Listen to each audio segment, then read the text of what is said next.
ลูกค้าคนแรกของแม่น้อยอุดหนุนแม่น้อย100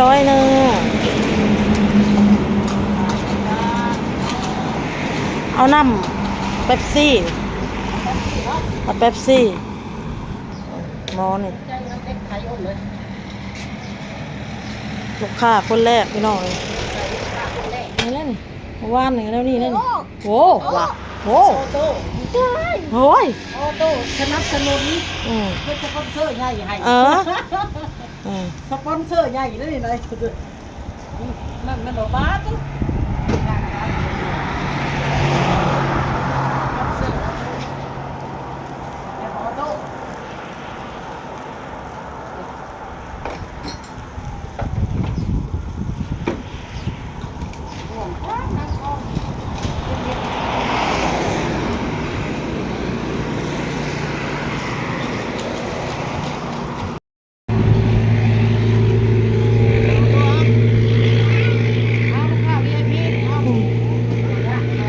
เสียงหลุดมาจามคนไปแล้วพี่น้องน่ากินบ่เอาบ่วงก่อนเด้อ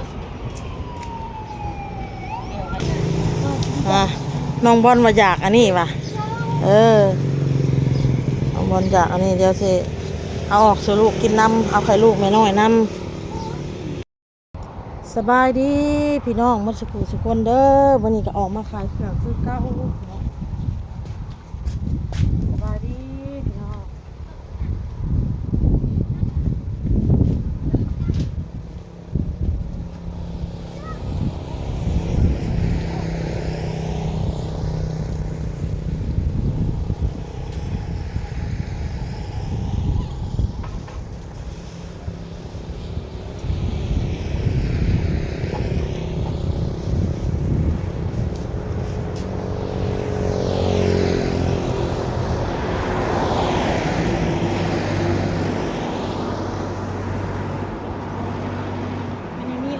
จากพี่อายกับพี่เลียมนะพี่น้องมื้อนี้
เข้ามารถเลยเข้ามาทะนี่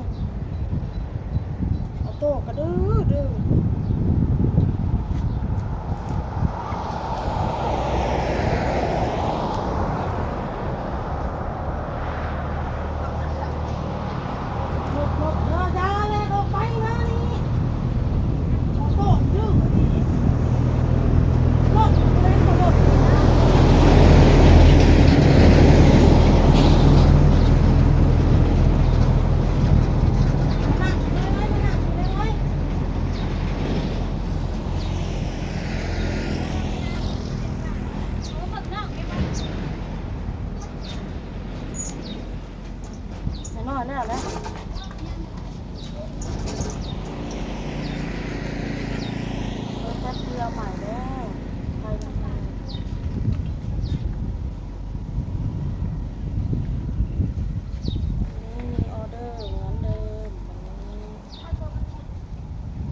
จ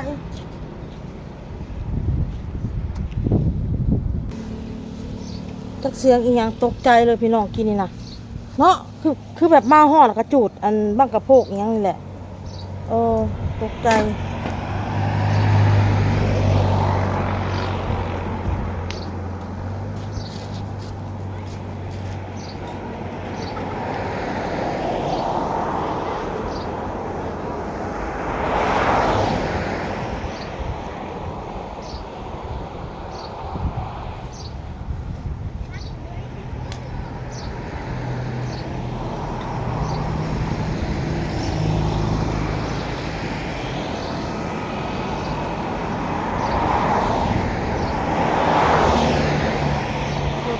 ทางวัดญาติได้ลูกหน่อยเอาโต้พาดแล่นมันยักเลยออกไปอยู่เลยญาติความระบาดระแวงเลย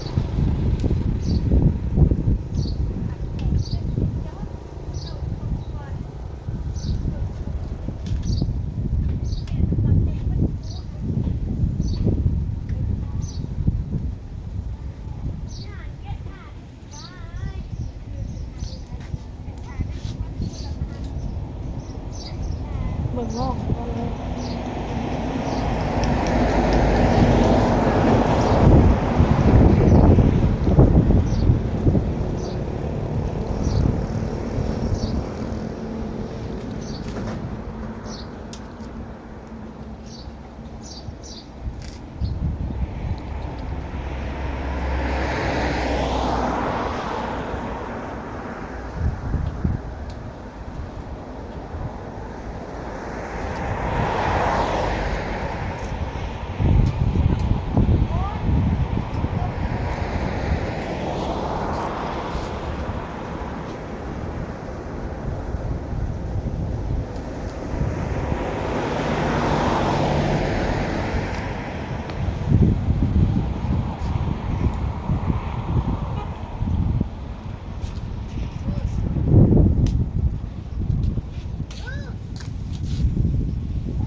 รถคันนี้ขี่ใกล้ไปใกล้มาแล้วกับ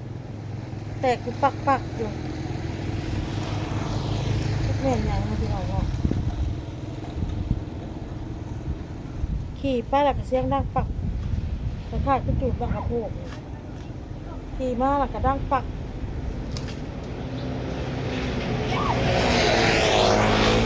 แล้วตัวไหนกลับมา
ดื้อเด้อออโต้เด้อ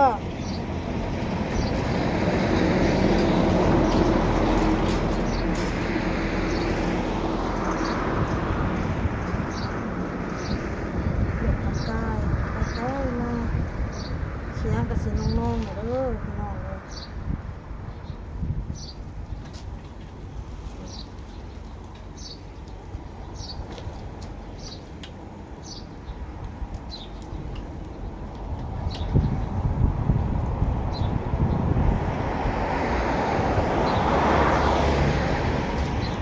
คันอ้นเห็ดคลิปบนหน้าเบิ่งก็ขอโทษหลายๆเด้อพี่น้องเด้อเพราะว่า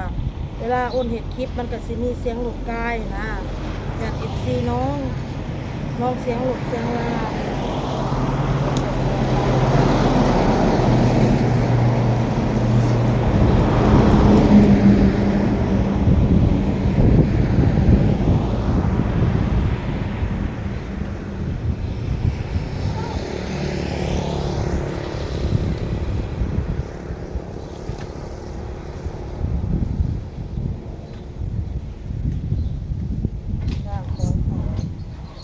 แม่น้อยก็มีออเดอร์วันนี้จากพี่อายกับพี่เลียม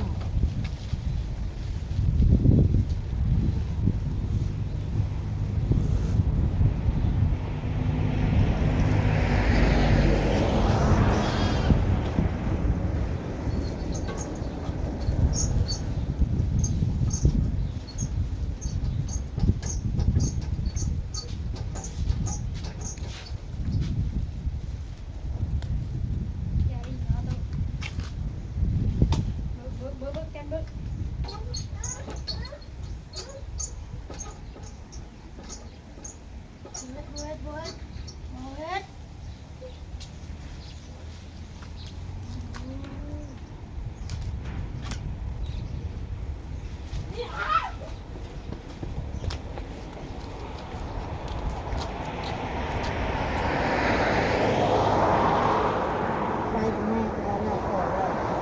กินปลา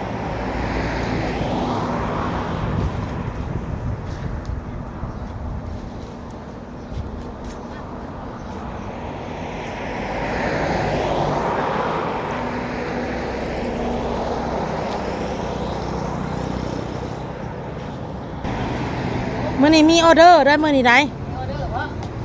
สบายดีพี่น้องเลยบ่หนาวบ่น่ะ บ่ได้มันย่างอันนี้มันย่างว่ะ ใหญ่ว่าไก่เนาะเนาะเด็ก เออ เออ ไม้3,000 2ไม้5แซ่นี่ก็ชิ้นใหญ่โอ้สุกดำเนาะเอาไปหน่อย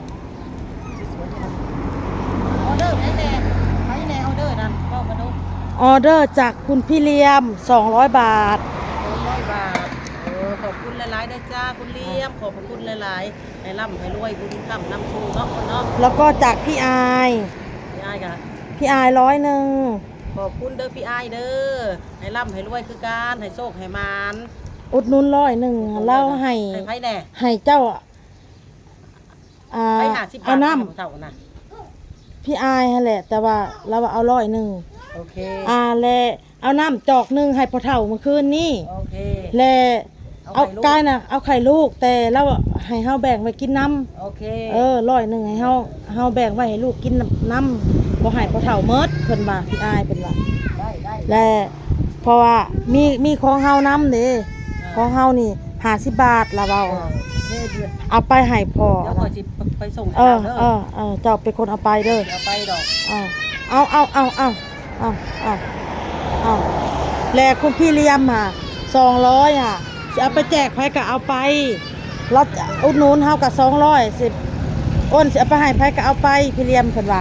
ขอบมกขอบใจทั้งพี่เลี้ยมคนสวยและพี่อายคนสวย แล้วก็ขอบคุณ FC ที่น่ารักทุกๆคนทุกท่าน เนาะ แล้วเราให้เบียร์อีก100เอาอ่ะแม่น้อยขายเบียร์ ขายเบียร์เด้อ เดี๋ยวสิอุดหนุนนะแม่น้อยเบียร์น่ะ อุดหนุนเบียร์เด้อพี่น้องเด้อ อ้นก็เลยบอกว่าอ้นน่ะขายเครื่องน้ำกัดกับแม่น้อยอ้นก็แบบอยากแบ่งมาอุดหนุนแม่น้อยนํแบบอยากให้เพิ่นได้ขายน้ำกันนะอ้นก็ได้ขายแม่น้อยก็ได้ขายถ้านั้นอ้นก็แบ่งอุดหนุนแม่น้อยเพิ่นว่าพี่เลี้ยมแล้วก็พี่อายอ้นขายของด้วยกันก็อยากจะ อยากจะให้ได้ขายด้วยกันขายน้ำกัน เอา200เลยเพราะของมีเรียมเอา200บอกให้ลูกนั้นนะ มีหมึกสลอกสลีก็เอาสลอกสลีใส่น้ำแล้วเอา มีมักซาลีน้ำอะไรกัน จัดใน200แหละเราเอาค่ะ โอเค เจ้าเสียไปให้ไผเจ้าค่ะ ก็จะเอาไปให้คนเขาอึดเขาหิวในหั่นล่ะมีอยู่ เฮาว่ามีอยู่สร้างมันเขามาเฮ็ดเวียกอยู่นี่ค่ะ สร้างไม่เท่าค่ะ เพื่อให้สร้างไม่เท่าหันสร้างนี่หาบ่มาพี่น้อง ยังก็จะบอกมา คือบ่เห็นซะ เขาพักเที่ยง อ๋อไม่ยังโอ้ยเป็นหยังเด้ลูกเต้าข่อยนี่ กินยิบมันกินเหรอ ตัวสุกก็มีเอาให้น้องเลยลูก โอ้เนี่ยแม่ เอามาย่างก็ลูกเอ้ยเอามาย่างก่อนนั่นแหละขอบมกขอบใจทั้งพี่เลี้ยมแล้วก็พี่อ้ายหลายๆเนาะ คลิปนี้ก็ได้ แล้วเวลาจัดของเดี๋ยวไปเบิ่งคลิปแม่น้อยนำแล้วอ้นก็สิเฮ็ดคลิปอีกพี่อ้ายเพิ่นก็ให้มา300เด้อพี่น้องเด้อ320น่ะเอาเป็นค่าโอนอีก100น่ะอุดหนุนแม่น้อยอีก200อ้นน่ะเก็บไว้ซื้ออะไรก็ได้สู่ลูกกินอ้นก็เลยว่าสิแบ่ง50 บาทน่ะ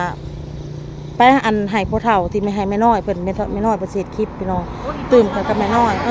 ใจต้นเล่านี่ได้บ้านนะเขาจะให้เล่าก่อนอะไร โอเค คลิปนี้ก็